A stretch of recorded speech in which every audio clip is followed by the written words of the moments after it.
नमस्कार दोस्तों, Himalayan stock Gurukul में आप लोगों का बहुत बहुत स्वागत है।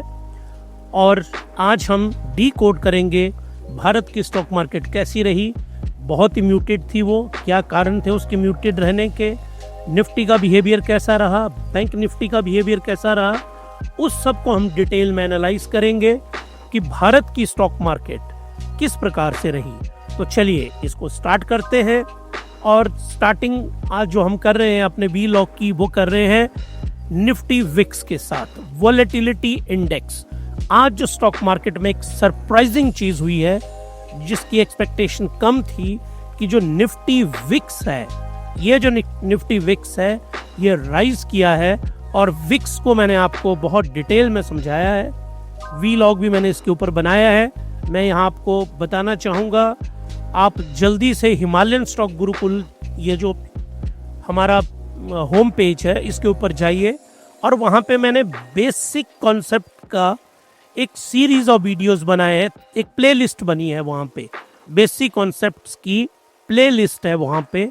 इस प्लेलिस्ट का जो video number vlog number 1 है, वो वी लॉग नंबर 1 है विक्स के ऊपर।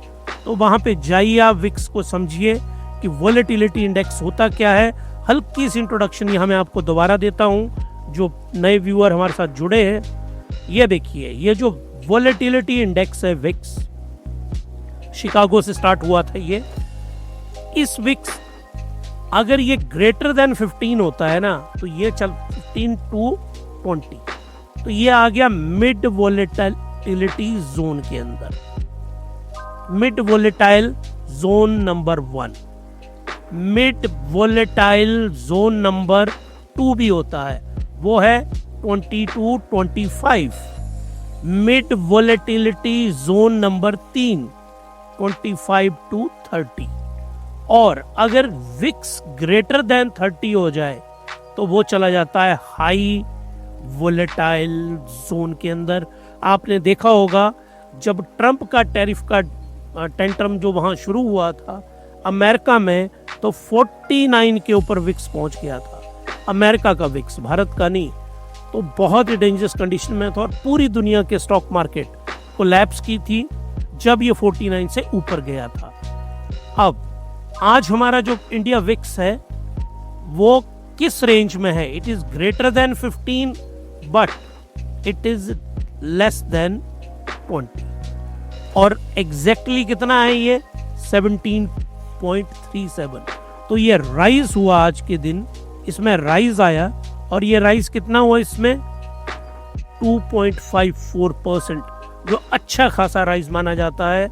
तो इससे पता चल रहा है कि मार्केट जो है ना, मार्केट हल्का सा फॉल भी कर सकती है। मार्केट अभी राइज की है, लेकिन मार्केट के फॉल करने की जो संभावनाएं हैं, ये जो कैंडल्स हैं, ये कैंडल्स वहां नीचे को फॉल भी कर सकती हैं। तो आप याद रखिए कि मार्केट में अब अगर आप ट्रेडिंग करते हैं तो थोड़ा ध्यान से ट्रेडिंग करिएगा, क्योंकि मार्केट बहुत खतरनाक जोन के अंदर एंटर कर रही है। ये देखिए, गोल्ड प्राइसेस कोलैप्स कर रहे हैं। आज 4th लगातार डे है जो गोल्ड प्राइसेस क्रैश कर रहे हैं। गोल्ड के ऊपर जो वीडियो है वो आपको वीकेंड के ऊपर मिल जाएगा, क्योंकि सैटरडे संडे आपका क्या होता है, बंद होता है सैटरडे संडे स्टॉक मार्केट में। तो उस दिन प्रिपेयर करेंगे हम बहुत ही शानदार वीडियो, और वो किसके ऊपर होगा? गोल्ड के ऊपर, जिसकी एडिटिंग आजकल हम कर रहे हैं।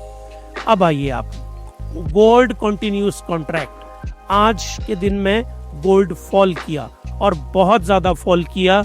ये देखिए, $25 फॉल किया है। ये कंटिन्यूस कॉन्ट्रैक्ट जो है, जो लंदन की जो स्टॉक एक्सचेंज है वो डिटरमिन करती है, वहीं से ये पूरा का पूरा डिफाइंड किया जाता है। वो मैं आपको बताऊंगा, लंदन वॉल्ट समझाऊंगा, किस तरह से गोल्ड जो है एक करेंसी रही 200 ईयर्स में। और सर आइजैक न्यूटन साहब का क्या रोल है गोल्ड के साथ, याद रखिएगा आप। ये जो गोल्ड आपको दिख रहा है ना, सर आइजैक न्यूटन, इनका बहुत ही शानदार रिलेशनशिप है गोल्ड के साथ।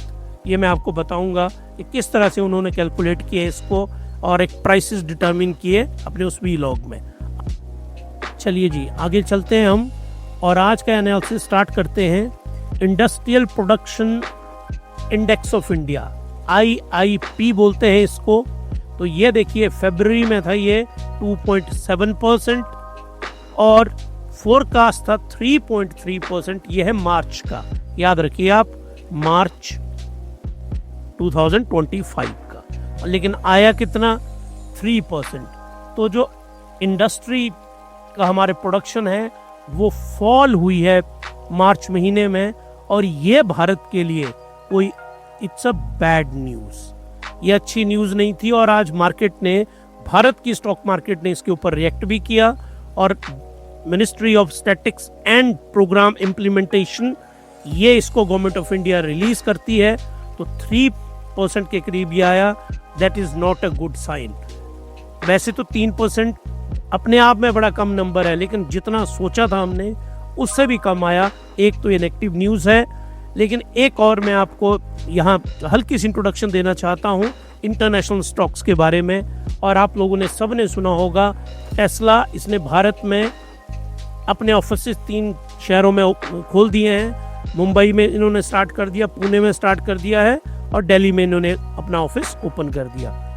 क्योंकि टेस्ला 2 तरह से भारत में एंट्री करने वाली है। टेस्ला एक तो ये ईवी को लेके आएगी और दूसरा ये आएगी स्टारलिंक को लेके।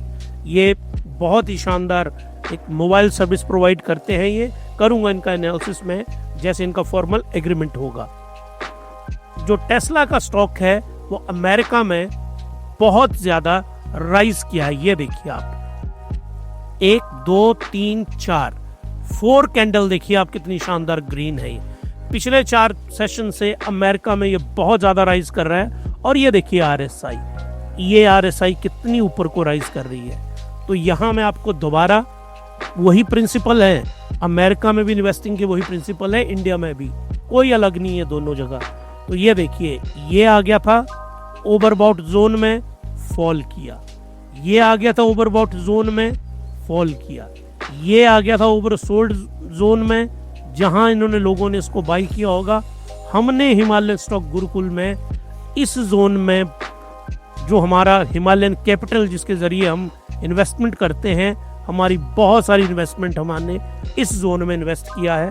हमने इस जोन में भी इन्वेस्ट किया हुआ पहले।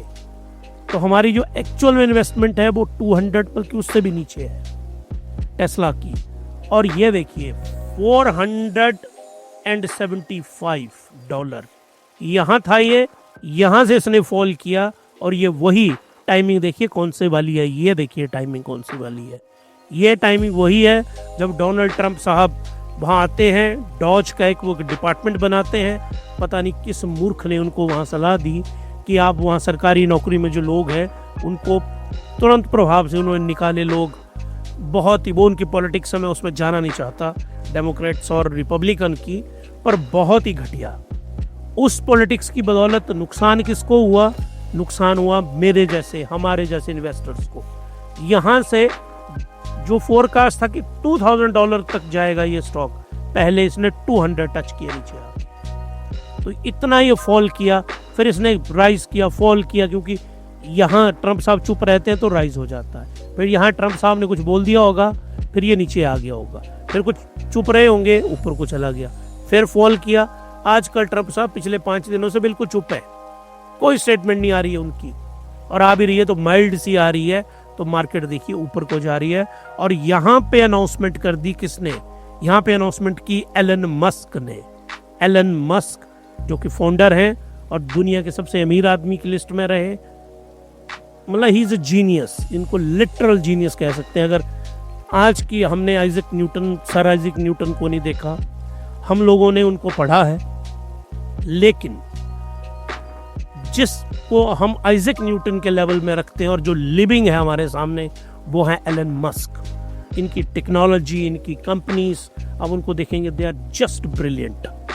तो यहाँ से इन्होंने बोला कि मैं डॉ छोड़ रहा हूँ और अब मैं टेस्ला के ऊपर ध्यान दे रहा हूँ। So I am taking care of Tesla. ये किन्होंने बोला? ये बोला एलन मस्क ने। एलन मस्क ने जब ये स्टेटमेंट दी कि मैं व्हाइट हाउस में भी ज़्यादा इंटरफेयर नहीं करूँगा और मैं जो हूँ टेस्ला के ऊपर ध्यान दूंगा, एक्चुअली इनको ऐसा लगा जैसे ही डोनाल्ड ट्रंप साहब चुने गए तो एलन मस्क को ऐसा लगा, कभी ये वीडियो कॉल में लाइव जुड़ जा रहे थे रशिया यूक्रेन कन्फ्लिक्ट में, कभी इजराइल पैलेस्टाइन वाले में, इनको लगा कि जैसे मोबाइल पे वीडियो गेम नहीं खेलते, कि यह दुनिया ना वीडियो गेम के ऊपर चलती है कि हम बोलेंगे और एकदम सब कुछ हो जाएगा। ये वर्ल्ड पॉलिटिक्स है, यहाँ नित्य नए झगड़े, नित्य नए क्लैशेस खड़े होते हैं। और फिर इन्होंने देख लिया कि अमेरिका में लोगों ने विरोध किया इनका बहुत ज़्यादा, शेयर कितना गिरा। इस स्टॉक के गिरने के बाद इन्होंने बोला भैया आपका डॉज, आपको मुबारक, और मैं पॉलिटिक्स में नहीं पार्टिसिपेट करूंगा, मेरी पार्टिसिपेशन होगी टेस्ला कंपनी के अंदर। तो स्टॉक ऊपर को बढ़ रहा है, लेकिन कब ये 500 पे पहुंचेगा तब जाके अपने से रीसेंट हाई को टच करेगा। तो ये टेस्ला के बारे में मैंने आज आपको बताया। पिछले कल मैंने आपको गूगल अल्फाबेट के बारे में बताया था। हर रोज मैं आपको एक इंटरनेशनल स्टॉक जरूर लेके आया करूंगा।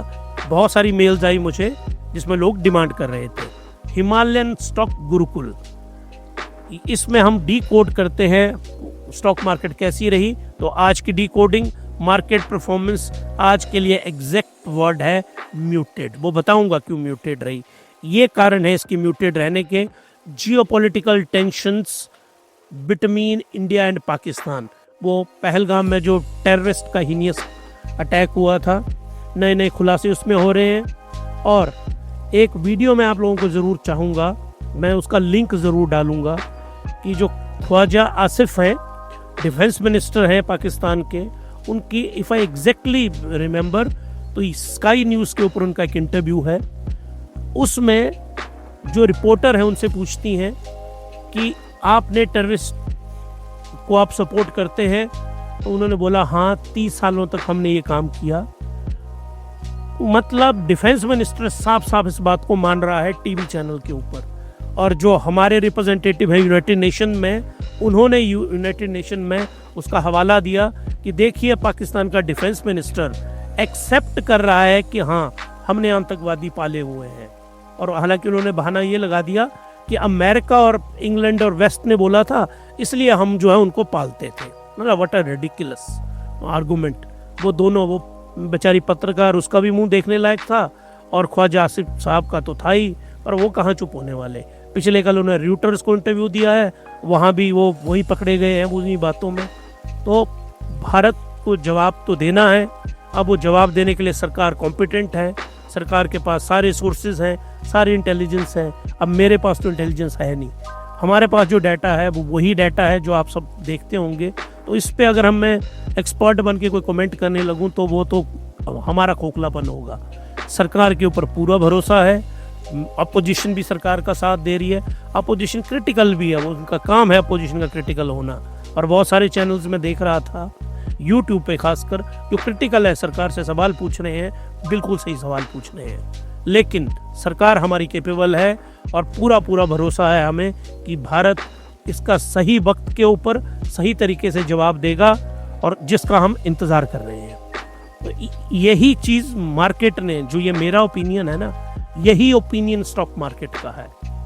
अगर स्टॉक मार्केट डरी होती और सरकार पे भरोसा नहीं होता तो गिरती स्टॉक मार्केट, तो फॉल तो नहीं हुई ना स्टॉक मार्केट, वो म्यूटेड रही, फॉल नहीं हुई, ग्रीन में ही बंद हुई है। बल्कि तो ग्रीन में बंद हुई है तो सरकार के ऊपर स्टॉक मार्केट को विश्वास है। Strong corporate earning of Reliance industries, वो जो क्या कहते हैं ना honeymoon period of Reliance industry, बहुत ही शानदार राइज इनका रिलायंस इंडस्ट्रीज का रहा। 31% जो ब्रोकरेज हाउसेज हैं वो कह रहे हैं कि करंट प्राइसेस से 31% ये हायर तक जाएगी।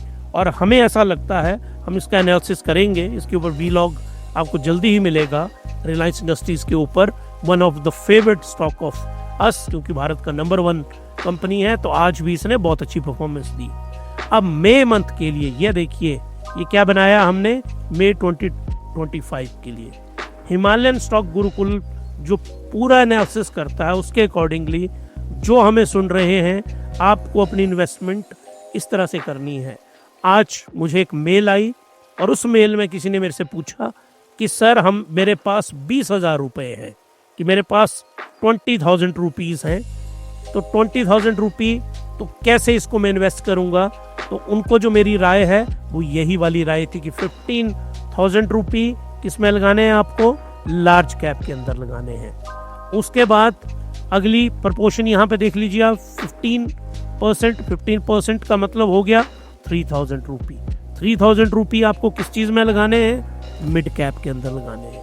और कितना बच गया इनके पास? ₹2000। ये किसके ऊपर लगाना है? स्मॉल कैप में। जिनके ईमेल थी उनका नाम तो नहीं मैं आपको बताऊंगा अभी, लेकिन इस तरह से ये पैसा जो है आपको इन्वेस्ट करना है और यही प्रपोर्शन आपको मई मंथ में रखना है।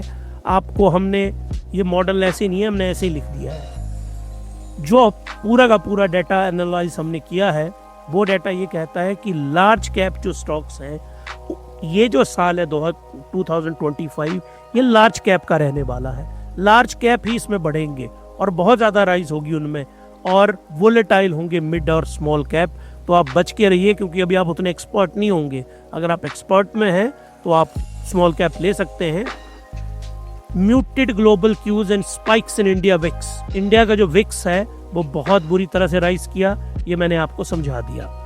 जो विक्स है वो बहुत ज़्यादा, और ग्लोबल क्यूज म्यूटेड थे, तो ना कोई बहुत ज़्यादा अच्छी परफॉर्मेंस न्यूयॉर्क स्टॉक एक्सचेंज की थी, ना सुबह टोक्यो की थी, ना हांगकांग की थी। अब चलिए आगे, जो US dollar to Indian rupee है, आज मुझे उम्मीद थी कि एक जो डॉलर है वो 84 रुपीस के आसपास आएगा, लेकिन वो है ना, वो एक बहुत अच्छा शेयर नहीं है। हर किसी को मुकम्मल जहां नहीं मिलता, कहीं ज़मीन तो कहीं आसमान नहीं मिलता। तो ये आज तो मुझे ना ज़मीन मिली ना आसमान मिला, ये 84 पे ये नहीं आया। उल्टा ये आज की डेट में डॉलर जो है वो राइज किया। डॉलर राइज किया होगा तो फॉल क्या किया? Indian rupee. तो इंडियन रूपी ने फॉल किया आज, और इसलिए मार्केट ने आज इस पे रिएक्ट भी किया। तो ये जो डॉलर है हल्का सा स्ट्रांग हुआ है आज, बिल्कुल माइन्यूटली। अब आइए आप ये देखिए 29 अप्रैल में, और ये है निफ्टी 50 का चार्ट। निफ्टी 50 के चार्ट के ऊपर अब मैं आपको यहाँ समझाना चाहता हूँ। ये देखिए हल्की सी रेड कैंडल बनी है यहाँ पे, इसको मैं एक्चुअल में ना हटाता हूँ। ये निफ्टी 50 की कैंडल, ये ध्यान से देखिए आप, इसको इस कलर में लेता हूँ मैं। ये देखिए ये कैंडल है, ये हल्की सी कैंडल रेड बनी है, लेकिन यहाँ पे आपको एक चीज नोटिस करनी है, अभी भी जो कल की कैंडल बंद हुई थी इससे ऊपर ही है। ये जो पिछले कल की कैंडल थी उससे कैंडल ऊपर रही। इसका मतलब ये हुआ कि जो अप ट्रेंड है, अप ट्रेंड ये अभी खत्म नहीं हुआ है। अगर ये कहीं इससे नीचे आती तो वहां से डाउनवर्ड हो सकता था। तो ये हल्का सा इंडिसीजन था आज। तो कल जो स्टॉक मार्केट निफ्टी की, हमारी हिमालय स्टॉक गुरुकुल की प्रेडिक्शन है कि कल का जो स्टॉक मार्केट है वो ऊपर ही जानी चाहिए, अगर कोई फंडामेंटली कुछ रॉन्ग अमेरिका में रात को नहीं होता है। ये देखिए C1 की कंफर्मेशन ये कर चुका है, C2 की कंफर्मेशन की हमें जरूरत है, और C2 की कंफर्मेशन होगी ना तो यहाँ से फिर 25,000 के लिए फिर तो आपको ये दर्शन करवा देगा। 25,000 के तो यहाँ करवा देगा, 26,000 भी दिसंबर तक हो सकता है। तो हिमालयन स्टॉक गुरुकुल में इसके पूरा व्लॉग मैं बना रहा हूँ कि 25,000 और 26,000 तक हमारी स्टॉक मार्केट कैसे जा सकती है, वो हमको देखना है, और वो मैं आपको डिटेल में एक्सप्लेन करूंगा। अब थोड़ा सा आप यहाँ पे ध्यान दीजिए, ये है रिलेटिव स्ट्रेंथ इंडेक्स, ये 65 के ऊपर आ जाया है। अब हल्का सा इसने ऊपर जाना है, फिर इसने नीचे भी आना है, ये तय है। तो ध्यान से जो लोग ट्रेडिंग करते हैं और ये देखिए कमजोर हुए, हल्का सा बैंड अगर आप ध्यान से देखें तो यहाँ बैंड आपको नजर आएगा। तो ये बैंड का मतलब है बुल्स जो है ना हल्के से वीक हुए हैं। इसको कहते हैं इनडिसाइसिव मार्केट, कि इनडिसीजन है, ऊपर जाएं नीचे आए। तो मार्केट में आज जो है इनडिसीजन था, इनडिसाइसिव मार्केट थी, लेकिन फिर भी मार्केट का बुलिश ट्रेंड जो है वो बरकरार है। तो इस निफ्टी 50, ये जो निफ्टी 50 है, टुमारो 30 अप्रैल के लिए हिमालयन स्टॉक गुरुकुल के अकॉर्डिंगली इसको रहना चाहिए ग्रीन। कितना ग्रीन रहेगा ये भगवान जी बता सकते हैं और कोई नहीं बता सकता। तो आपको उसमें नहीं घुसना है कि कितना ऊपर चढ़ेगा, और वो कोई बता ही नहीं सकता। तो कैसे बताएगा, लेकिन टेक्निकल इंडिकेटर बता रहे हैं कि वो ग्रीन रहेगा। एक ही वार्निंग है साथ में कि अगर अमेरिका में कुछ उल्टा पुल्टा नहीं होता। अब आइए आप, ये है बैंक निफ्टी। ये जो बैंक निफ्टी है इसको देखिए आप। बैंक निफ्टी इसने, चाहे ये रेड में बंद हुआ, वो नहीं है यहाँ पे डर की बात, लेकिन यहाँ पे जो खुशी की बात है, ये जो विक आपको दिख रही है ना, विक पतली सी ऊपर को, इस विक का मतलब है कि वो जो बुल्स हैं वो कमांड के अंदर हैं और वो नीचे नहीं आना देने चाह रहे हैं बैंक निफ्टी को। तो बैंक निफ्टी आने वाले कल में जो 30 अप्रैल है, 30 अप्रैल को हिमालयन स्टॉक गुरुकुल को लगता है कि ये भी ग्रीन के अंदर, ग्रीन होना चाहिए कल। ये हमें इंडिकेटर यहाँ पे बता रहे हैं। इसने अपने हर एक लेवल को तोड़ते हुए ऊपर पहुंच गया है। और ये देखिए 30 डिग्री के ऊपर मैंने बनाया था कि जहां ये सबसे बड़ा फॉल हुआ था, और वहां से राइज देखिए आप इसकी। अब ये बन गया है इसका support level 1 on daily chart. Daily chart के ऊपर इसकी सपोर्ट नंबर 1 बन गई है 54,576। ये इसकी सपोर्ट लेवल है, और सपोर्ट लेवल से ये देखिए ऊपर को गया है ये। और आज की वीक चाहे ये रेड में बंद हुई हो, लेकिन बुल्स जो हैं वो कमांड के अंदर हैं। अब चलिए आगे, आज का जिसको क्या कहते हैं, hero of the day, exactly जो सही है ना, हीरो ऑफ द डे। आज का मैन ऑफ द मैच जो है वो दिया जा रहा है पारस डिफेंस को। तो इस शानदार मैन ऑफ द मैच, जो मैन ऑफ द मैच है आज का स्टॉक मार्केट के ऊपर, वो हम दे रहे हैं पारस डिफेंस को। इसको लेके मैंने एक शॉर्ट वीडियो भी बनाया हुआ है, जरूर उस वीडियो को आप देखिए। और क्या रीजन है इसके इस तरह से राइज करने का, रीजन क्या है, क्योंकि इसमें होने वाला है स्प्लिट होने वाला है। और 1 मई को हमें ये पता चल जाएगा, इसकी बोर्ड की जो मीटिंग होने वाली है उसमें 1 मई को ये बता देंगे हमें, लेबर डे के दिन। उसकी एडवांस में आप लोगों को बधाई, और परशुराम जी की जयंती के उपलक्ष्य में भी आप लोगों को बहुत बहुत बधाई। तो ये देखिए 1 मई को इसका स्प्लिट होने वाला है, और 20% ये राइज किया, जूमिंग। जब डिफेंस स्टॉक, और मेन रीजन डिफेंस स्टॉक का ऐसा है कि जिस तरह से पाकिस्तान मैनूवरिंग कर रहा है, चाइना हमारी साइड में है, तो हम लोगों को डिफेंस प्रोडक्शन बढ़ानी पड़ेगी। और क्यों हमको बढ़ानी पड़ेगी, क्योंकि यूएस में आगे हैं रिपब्लिकन, और रिपब्लिकन जो हैं वो हमेशा ही डिफेंस के जो एक्सपेंडिचर हैं, डिफेंस एक्सपेंडिचर घटाते हैं अमेरिका के अंदर। हमेशा देखिए आप, बड़ी बड़ी बातें कौन करते हैं, डेमोक्रेट करते हैं अमेरिका के अंदर। जितने भी युद्ध हुए हैं आज तक पूरी दुनिया में, वो किए हैं डेमोक्रेट ने, जिनके बराक ओबामा जी उनके राष्ट्रपति हैं। डेमोक्रेट से ज्यादा डबल स्टैंडर्ड के लोग मैंने दुनिया में आज तक नहीं देखे। बातें ये पीस की करेंगे, ग्रीन एनर्जी की करेंगे, ये सस्टेनेबिलिटी, वो बहुत सारी बातें करेंगे, लेकिन सबसे ज्यादा युद्ध ये करते हैं। जो मिलिट्री इंडस्ट्रियल कॉम्प्लेक्स है, मिलिट्री इंडस्ट्रियल कॉम्प्लेक्स सबसे ज्यादा पैसा ये बनाता है डेमोक्रेट के टाइम में। तो भारत को, क्योंकि अब यहाँ पे जो अमेरिका है वहाँ पूरा सिस्टम बदल गया, और अब भारत, और वहाँ कुछ भी हो सकता है। कोई ट्रंप साहब तो किसी की मदद करने वाले हैं नहीं, उनका तो पता ही कोई नहीं है। वो बोलेंगे हाँ मैं मदद करूंगा, आप $10 बिलियन मेरे को दो पहले, तो उनका तो पता ही कुछ नहीं है ना। तो उससे मार्केट ने, भारत की जो स्टॉक मार्केट है ना, आप ऐसा मत समझिए, मुझे लगता है बहुत ज्यादा इंटेलिजेंट लोग स्टॉक मार्केट में होते हैं, बहुत इंटेलिजेंट।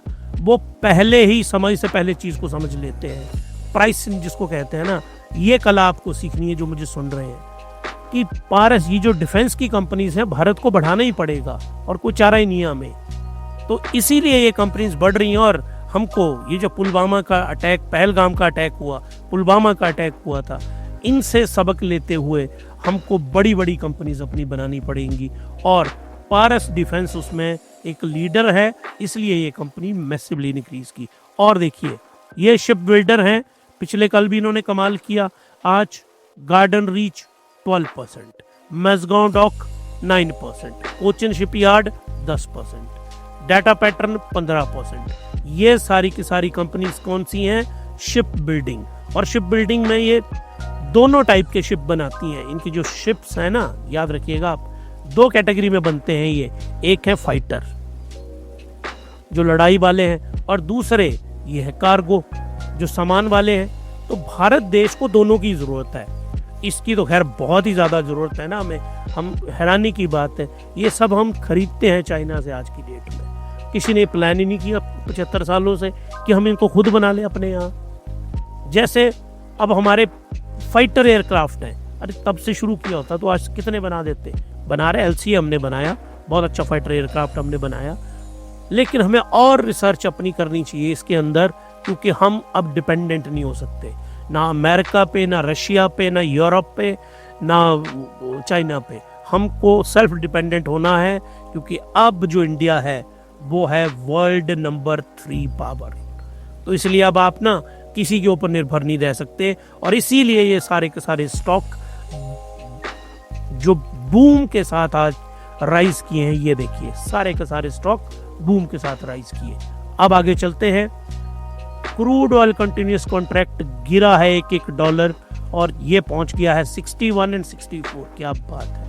इसमें आपने याद रखना, मॉर्गन स्टैनली बहुत शानदार इन्वेस्टमेंट फर्म है, ये दुनिया की अमेरिकन बेस्ड है ये। इन्होंने क्या बोला हुआ है, इनकी भविष्यवाणी है कि 2025 में ये जो क्रूड ऑयल है, क्रूड ऑयल ये $50 पे पहुंचेगा।